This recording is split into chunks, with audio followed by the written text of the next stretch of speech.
The bright lights of United Nations headquarters in New York dimmed as the massive holographic display activated.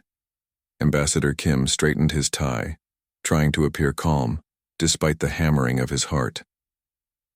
This was humanity's most important moment, first contact with an advanced alien alliance. The Zalarian delegation materialized on stage, their scaled bodies gleaming under the lights. High Counselor Mok, standing nearly 7 feet tall with emerald scales and piercing yellow eyes, stepped forward. His translator device hummed as he spoke.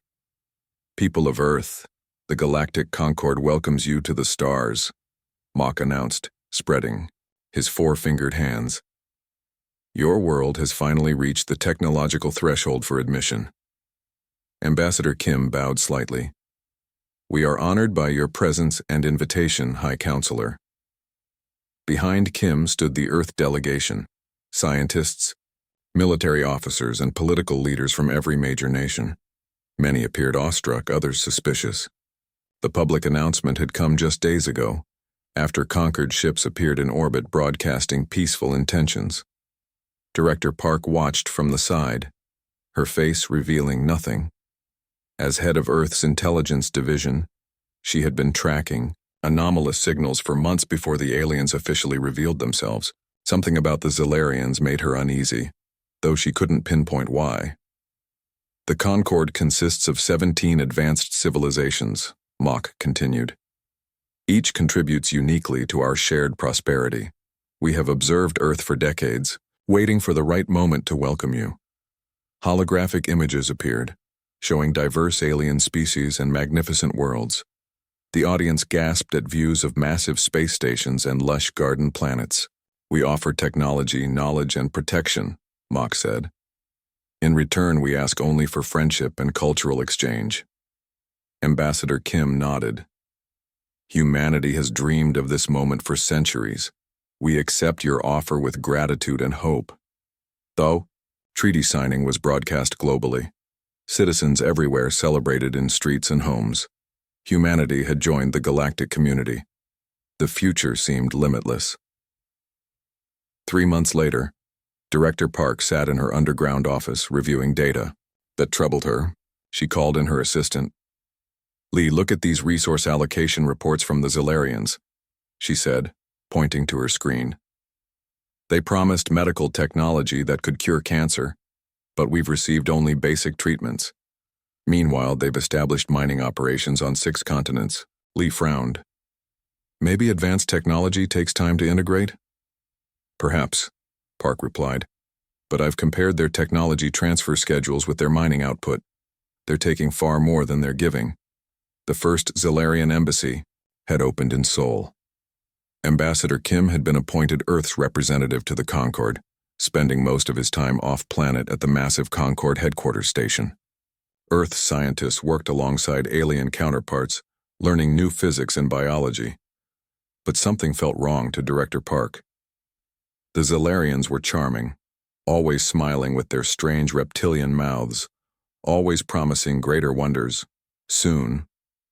Yet concrete benefits remained limited while Earth's resources flowed outward. Park called up another file, population statistics from a world called Neridia, mentioned briefly in Concord records. Their population had declined by 60% in the 20 years following their admission to the Concord. "Lee, I need you to cross-reference all data we have on member worlds. Look for resource extraction rates, population changes, and technology transfers. Something isn't adding up." That evening, Park attended a reception at the Zalarian embassy. High Counselor Mok spotted her across the room and approached with his peculiar gliding walk. "Director Park, how wonderful to see Earth's security forces represented," Mok said. "I hope you're finding our shared databases helpful?" Park smiled, politely. "Very helpful, though I'm still learning to navigate your systems." "Your species shows remarkable potential," Mok said. "Humans adapt faster than any species we've encountered. It's quite impressive." "Thank you," Park replied. "We're eager to learn and contribute to the Concord." Mok's yellow eyes studied her. "I understand you've been examining our resource allocation reports." Park felt a chill. How did he know? "Just trying to understand the relationship better." "Of course," Mock said smoothly. Some data may seem inconsistent because of translation difficulties. I'll have my staff provide clearer information. As Mock moved away to speak with others, Park noticed something disturbing, a subtle change in his demeanor, a coldness that hadn't been there before. In that moment, she knew her suspicions weren't unfounded. Later that night, Park sent an encrypted message to select government officials. Project Watchdog initiated. Monitor all Concord activities, trust nothing without verification. The honeymoon with the stars was ending. Park didn't know what the Zolarians truly wanted, but she would find out, before it was too late. Director Park stared at the holographic display floating above her desk. 5 years had passed since the Zolarians and their galactic Concord had arrived on Earth. What had once seemed like humanity's greatest triumph now felt like its greatest mistake. "Show me the Mars colony incident." "Again," she said. The display shifted to footage of the dome collapse that had killed 37 colonists 3 months ago. The official report claimed a meteor strike. Park knew better. Her office door slid open. General Choi entered, his face grim. At 62, the general had seen many wars, but nothing had prepared him for an enemy like this. "You said it was urgent," he said, taking a seat across from her. Park nodded and pressed her palm against a secure data crystal. "I found something they never meant us to see." The hologram changed to display alien text and charts. "My team cracked their security protocols last week. These are internal Concord documents classified at the highest level. And," Choi leaned forward, "they've designated Earth as a resource world," she explained, her voice tight. "We're being slowly stripped and discarded." General Choi's face hardened. "Explain." Park touched the crystal again. Images of 12 different alien worlds appeared. These civilizations all joined the Concord before us. All were promised the same things we were. All were systematically exploited and abandoned. She pointed to one image of a desert planet. This was Neridia, once a world of oceans and forests, similar to Earth. The Zolarians stripped it of minerals and water over 50 years. Its population went from billions to millions. The survivors now live in underground shelters. Choi stood up and paced the room. "Why would advanced species need our resources? Surely they have better technology to synthesize whatever they need." "It's not about need," Park said. "It's about efficiency. Why spend energy creating resources when you can simply take them? The Concord is a predator alliance. They find developing worlds, integrate them with promises of advancement, then extract everything valuable before moving on." She showed him mining statistics from Earth. The numbers were staggering. Rare minerals, water, biological samples, all being shipped off-world at increasing rates. "And the colony accidents?" Choi asked. "Not accidents. The colonies that experienced technical failures were all near major resource deposits. With humans gone, their mining operations can expand without oversight." General Choi stared at the data, his military mind calculating the odds. "Our weapons are no match for their technology." "Not yet," Park agreed. "But we might have time. They work slowly to avoid alarming their victims. They don't expect us to discover their true purpose so quickly." Park pressed another button and 2 personnel files appeared. "I've identified 2 people we can trust.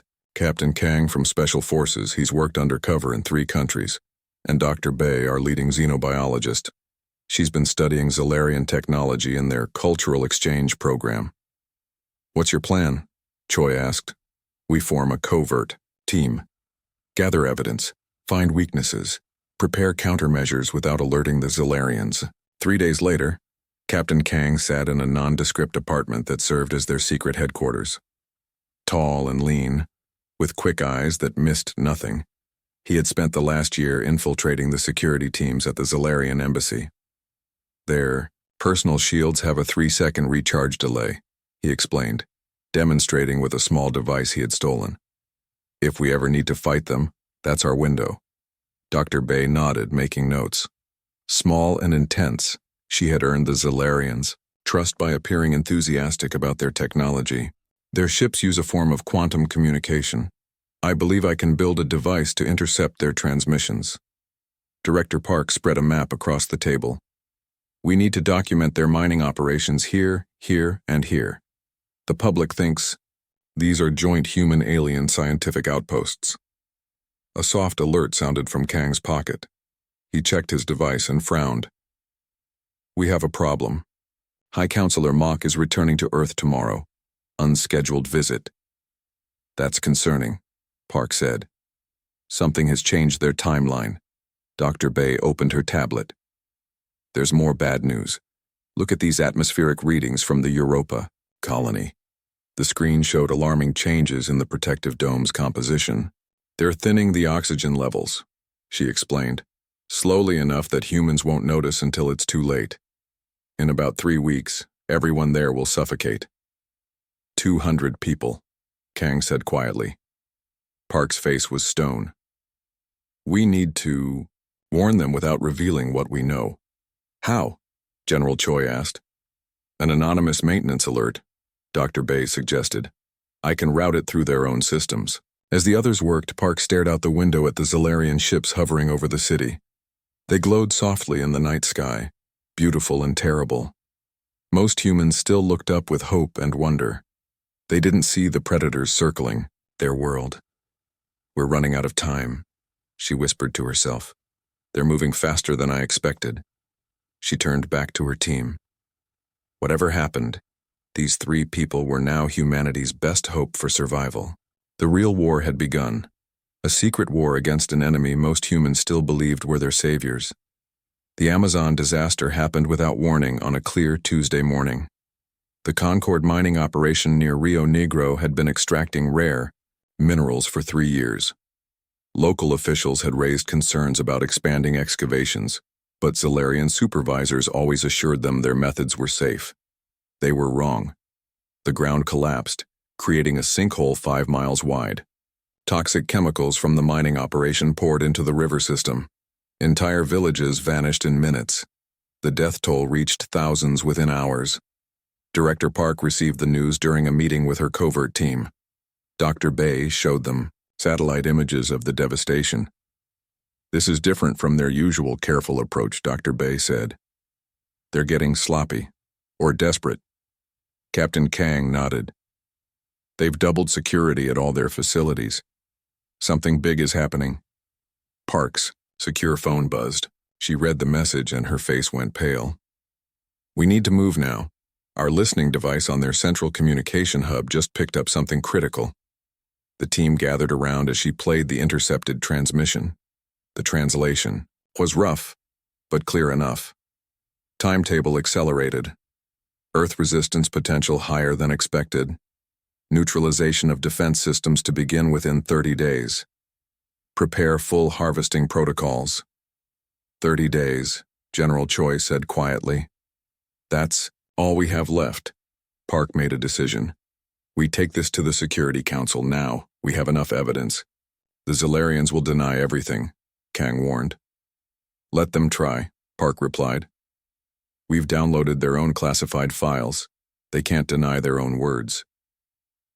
8 hours later, Park stood before the Earth Security Council. Representatives from 12 nations sat in stunned silence as she presented her evidence.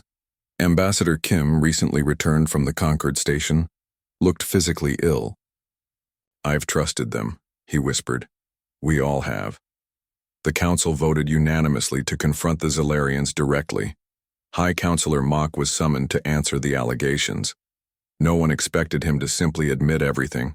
Mach arrived with a small delegation. His usual diplomatic smile was gone. Is this true? The council president asked, displaying the evidence of the Concord's systematic exploitation of worlds. Mach tilted his reptilian head. Of course it's true. Did you really believe you were our equals? A murmur of shock ran through the chamber. You invited us to join you, Ambassador Kim said. You promised partnership. We invited you to serve, Mach corrected. As all lesser species must. Humans are too fractious and emotional to be true galactic citizens. Your purpose is to serve the greater harmony of the Concord. By letting you strip our world bare? Park demanded. It is the natural order, Mock said simply. The strong utilize the resources of the weak. Your species will not be exterminated completely. We maintain breeding populations of all servant races. Director Park stepped forward. We withdraw from the conquered immediately. We demand all Zalarian forces leave Earth. Mock made a sound like dry leaves rustling. Laughter. You misunderstand your position. He touched a device on his wrist. The choice is not yours to make. Alarms blared throughout the building. Outside, the sky darkened as massive ships emerged from hyperspeed, positioning themselves around Earth. These are not diplomatic vessels, Mock said. They are warships, each capable of destroying a continent. Normally, we would continue the slow harvest for decades, but your discovery has forced us to accelerate our plans. The Security Council members watched in horror as screens showed the enormous fleet surrounding their planet. You have 6 hours to order your military forces to stand down, Mock continued. After that, we will destroy any resistance. The harvesting will proceed immediately. Ambassador Kim stood up shakily. There must be another way. We can negotiate. Negotiation time is over. Mock cut him off. Accept your place or face extinction. The choice is simple. As Mock turned to leave, Director Park caught General Choi's eye. A silent understanding passed between them. Actually, Park said loudly, we prepared for this possibility. Mock paused. You have no preparations that matter against our technology. Don't. We? Park smiled thinly. Did you really think we wouldn't examine every piece of technology you shared with us? That we wouldn't find the back doors, the weaknesses? For the first time, Mock looked uncertain. Park continued. While you've been harvesting our resources, we've been harvesting something far more valuable. Information. Impossible, Mock hissed. Your species lacks the capability. You underestimated us, General Choi interrupted. A common mistake when dealing with humans. Mock's communicator buzzed urgently. He checked it, his yellow eyes widening. Outside, one of the Concorde warships suddenly went dark, its lights flickering out. That was just a demonstration, Park said calmly. Return to your ships, Counselor. The real discussion begins now. Mock stared at her with cold hatred. You have made a terrible mistake. No species has ever defied the Concorde and survived. Then we'll be the first, Park replied. Human history is full of firsts. As Mock departed, Ambassador Kim turned to Park. Do we really have weapons against their ships? Not exactly, she admitted quietly. But we have something they don't expect, and sometimes surprise is the most powerful weapon of all. The Security Council room erupted in urgent planning. Outside, more warships appeared in the darkening sky. Humanity had 6 hours to prepare for the fight of its existence. The emergency bunker beneath Seoul buzzed with activity. Leaders from every nation on Earth had gathered, either in person or via secure holographic links. The mood was grim but determined. The 6-hour deadline set by High Counselor Mock was down to just 2 hours. Director Park stepped onto the central platform. The room fell silent. For 5 years, she began, while we appeared to cooperate with the Conquered, a secret program has been operating. My team has been reverse engineering every piece of alien technology we could access. She nodded to Dr. Bay, who activated a holographic display showing technical schematics. The Zalarians believed we were decades away from understanding their systems, Dr. Bay explained. They didn't realize that human curiosity and desperation are powerful accelerators of innovation. General Choi stepped forward. We've prepared for this possibility. Operation Daybreak is ready. What exactly is Operation Daybreak? Asked the president of the African Union. Park touched a control panel, and the display changed to show Earth surrounded by the Conquered fleet. The Conquered ships use a quantum communication network. They depend on it absolutely. Dr. Bay discovered a fundamental flaw in this system. Dr. Bay pointed to specific parts of the schematic. Their quantum network can't handle certain interference patterns. We've built devices that can disrupt their communications, navigation, and weapon systems simultaneously. Will it destroy them? Someone asked. No, Park admitted, but it will blind them and give us an opening. General Choi continued the briefing. While their ships are disabled, Captain Kang will lead strike teams to board key vessels, including the Zalarian flagship. We've modified their own transport technology to bypass their shields during the disruption. This is insanity, the European Chancellor objected. Even if this works, we're still outnumbered and outgunned. We're not fighting alone, Park replied. She pulled up an image of an alien being, tall with pale blue skin. This is Taru, from a world called Vashka. It was one of the first planets the Concord harvested. There are 11 other species like them, all waiting for a chance to break free. You've been in contact with them? Ambassador Kim asked, surprised. For 2 years, Park nodded. Captain Kang established connections through the servant workers on conquered ships. They've been planning their own rebellions, waiting for a signal. The room erupted in discussion. General Choi raised his hands for silence. We have one chance, he said firmly. One. If we fail, Earth falls. There is no middle ground, no surrender option that doesn't end with humanity enslaved or extinct. The vote was unanimous. Operation Daybreak would proceed. As the deadline approached, Captain Kang briefed his strike teams. 30 soldiers, the best from Special Forces units worldwide, dressed in modified Conquered armor. The disruptor will give us 17 minutes, he told them. That's how long we have to reach the command centers and secure control of the target ships. One young soldier raised her hand. Sir, what if the disruptor doesn't work? Kang looked at her steadily. Then we die with honor, knowing we tried. At exactly the deadline set by the Zalarians, the Concord ships powered up their weapons. High Counselor Mock stood on his flagship's bridge, preparing to teach humans the cost of defiance. Begin the demonstration strike, he ordered.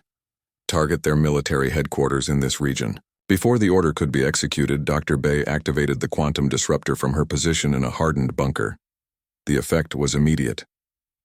Throughout the Concord fleet, systems flickered and failed. Ships drifted out of formation as navigation. Controls went dark. Now, General Choi commanded. Around the world, concealed launch platforms activated. Transport pods carrying Kang's strike teams shot toward the disabled ships. At the same time, signals went out to the hidden resistance members among the subjugated species on board the conquered vessels. Kang's team materialized inside the Zalarian flagship. They met minimal resistance. The crew was busy trying to restore systems. When they reached the command center, Kang found High Counselor Mock frantically working at a control panel. This is impossible, Mock hissed when he saw the humans. Your species isn't capable of this level of technology. You should have studied Earth history, Kang replied, weapon raised. Humans are at their most dangerous when cornered. For Earth, he said simply as his team secured the bridge. Across the fleet, similar scenes played out. The subjugated species, seeing their opportunity, rose up against their oppressors. Blue-skinned Vashkans, tentacled Neri, and other alien servants who had suffered for generations under conquered rule, turned on their masters. Within hours, the situation had completely reversed. 23 conquered ships were under human or allied control. The rest had been disabled or forced to retreat. In the Seoul bunker, Director Park received the news with quiet satisfaction. Send a message to all conquered worlds, she instructed. The regime has fallen. The harvest is over. Ambassador Kim stared at the tactical display in amazement. I never thought we'd have a chance. The Zalarians made a fundamental miscalculation, Park replied. They thought we were just another resource to be used up. But we're not, said Dr. Bay, smiling for the first time in days. No, Park agreed. We're human, and humans don't surrender. The Great Hall of the United Nations had been rebuilt and expanded to accommodate beings from 24 different worlds. 3 weeks had passed since Operation Daybreak turned the tide against the conquered. In that time, humanity had accomplished the impossible. Director Park stood at the window, watching representatives arrive. The tall, blue-skinned Vashkans walked alongside the tentacled Neri. Species that had been enemies under conquered rule now spoke as friends. "Still hard to believe," said General Choi, joining her at the window. "3 weeks ago we were facing extinction." Park nodded. The conquered never understood what they created by bringing all these species together. They thought keeping us separate made us weak. "Instead, it gave us common cause," Choi said. Ambassador Kim approached, looking tired but proud. "The final delegates have arrived. We're ready to begin." The Galactic Charter signing ceremony was unlike anything Earth had ever witnessed. Each species brought their own traditions, their own stories of suffering under the Concord. Park took the podium first. "We gather today not as conquerors, but as liberators, not as rulers, but as equals." She looked across the faces of so many different beings. Some breathed different air, some saw in different light spectrums, but all had shared the same pain. The Concord believed in taking. The Charter believes in sharing. Every world that signs today agrees to respect the sovereignty of others, to share knowledge freely, and to defend each other against any threat. One by one, representatives came forward to sign. Earth signed first, followed by Vashka, Neridia, and 21 other worlds. With each signature, cheers echoed through the hall. Last to approach were the Zolarians.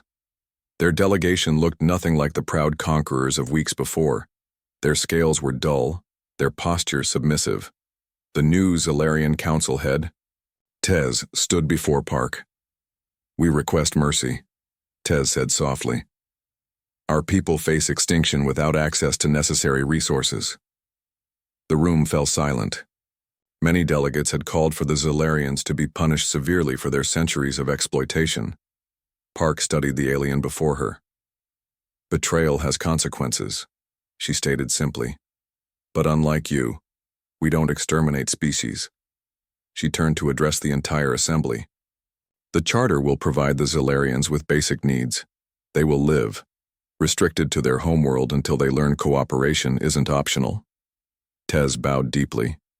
"We accept these terms with gratitude." After the ceremony, the real work began.